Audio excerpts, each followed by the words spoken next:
Home made mixture ఇది ఒక 2 kgs ఉంటుందంటారా?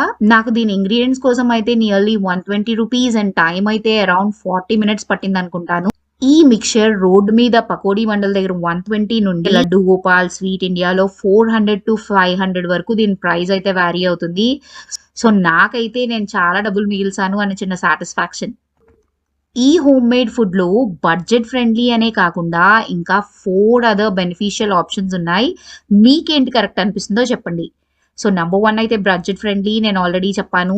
నంబర్ 2 అయితే ద మోస్ట్ ఇంపార్టెంట్ హైజీన్. మనం ఇంట్లో చేసుకున్నంత నీట్‌గా బయట పెద్ద పెద్ద స్టోర్స్‌లో అయినా చేస్తారంటారా? నంబర్ 3 పిల్లలు, హస్బెండ్ సాటిస్ఫాక్షన్. వాళ్ళు బావుంది, బావుంది అంటుంటే మన సెల్ఫ్ సాటిస్ఫాక్షన్. నంబర్ 4 మనం పిల్లలకి ఇలా ఫ్రీక్వెంట్‌గా ఏదో ఒక స్నాక్స్ చేస్తూ పెడుతూ ఉంటే వాళ్ళు బయట ఫుడ్‌కి తక్కువ అడిక్ట్ అవుతారేమో!